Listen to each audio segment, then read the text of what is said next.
You know that feeling when someone says just one thing, and it feels like your entire day collapses in that moment? One sentence. One careless tone. One look. And suddenly your mood, your focus, your peace, everything is gone. It feels automatic, like you had no control. But what if I told you that this emotional reaction actually lasts only 90 seconds, unless you choose to keep it alive? Most people don't know this. Anger feels powerful, overwhelming, and endless. But from a neurological point of view, anger is temporary. The stress chemicals released in your body, adrenaline, cortisol, they naturally flush out in about 90 seconds. Your body is designed to return to balance. It always tries to come back to calm.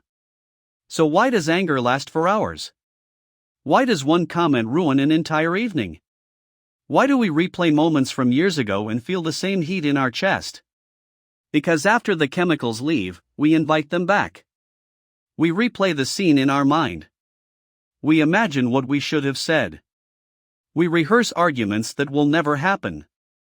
We relive the disrespect again and again. And every time we do that, the body releases the same stress chemicals all over again. It's like a smoke alarm going off because you burned toast. The alarm isn't the enemy. It's doing its job. But instead of opening a window and letting the smoke clear, you keep burning more toast. Then you blame the alarm for being loud. When someone cuts you off in traffic, your body reacts instantly. Heart rate increases. Muscles tense. Jaw tightens. That's biology. That's the 90 seconds. But then the story begins. What an idiot. People are so selfish. And suddenly you're still angry 20 minutes later, long after the danger is gone. Once you understand this, something changes. You realize anger is not something that happens to you. It's something you participate in. And that means you have a choice. Everyone knows someone who stays calm no matter what happens. Nothing seems to shake them. They don't explode. They don't overreact. And we assume they're different. Stronger. Emotionless. But they're not. They just understand what's happening inside their own mind. We often say, they really know how to push my buttons.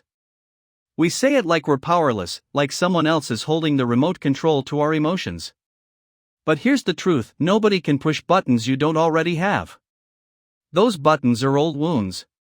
Past experiences. Deep values. Unresolved pain. When someone triggers you, they're not controlling you. They're revealing something inside you that still needs healing. If someone's sarcasm makes you furious, it's not about them. It's about what sarcasm represents to you. Maybe it reminds you of being mocked. Maybe it reminds you of not being taken seriously. The trigger isn't the cause. It's the signal. Anger itself isn't the real emotion. Anger is a protector. It's like a bodyguard. It shows up to defend more vulnerable emotions like hurt, fear, embarrassment, or shame. Anger feels strong. Vulnerability feels exposed. So anger steps in first. When someone criticizes you and you get angry, underneath that anger is often hurt. Hurt that you weren't seen. Hurt that your effort wasn't appreciated. Hurt that your value felt questioned. Anger feels safer than saying, "That hurt me." But anger doesn't heal. It builds walls. Vulnerability heals. When you speak from the real emotion instead of the protective one, everything changes. Conversations soften. Defensiveness drops. Real understanding becomes possible. Between every trigger and your response, there is a space. It's small, but it's powerful. Most people don't even know this space exists. They react automatically, on autopilot. But when you learn to pause, just for a moment, you reclaim your power. That pause is your emotional superpower. It's the difference between reacting on impulse and responding with intention. You are not your emotions. You experience emotions, but you are not them. You can observe them. You can notice anger rising. You can feel your heartbeat increase. You can hear your thoughts speeding up and still choose what you do next. When you watch your emotions instead of becoming them, they lose their control over you. You stop being hijacked. Calm becomes available, even in stressful situations. Difficult people aren't obstacles in your life. They are emotional trainers. Every challenging person is strengthening a skill inside you: patience, boundaries, self-respect, emotional control. Growth is uncomfortable by design. When you shift your perspective, you stop asking, "Why is this happening to me?" and start asking, "What is this teaching me?" You move from victim to student. Boundaries aren't walls meant to keep people out. They are gates. You decide what gets access to your time, your energy, and your peace. Setting boundaries isn't rude. It's responsible. Without boundaries, even kindness turns into burnout. Sometimes the most powerful response is stepping back. Taking space isn't weakness. It's wisdom. It allows your nervous system to calm down so your best self can return. A short pause can prevent long-lasting damage. Your triggers are not random. They follow patterns. Certain tones. Certain people. Certain situations. When you recognize these patterns, you stop being surprised by your reactions. Awareness gives you choice.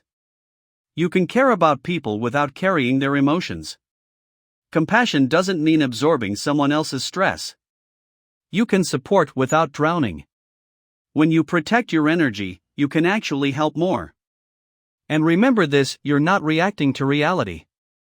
You're reacting to the story you tell yourself about reality. Change the story, and the emotional experience changes with it. Emotional mastery doesn't mean never getting triggered.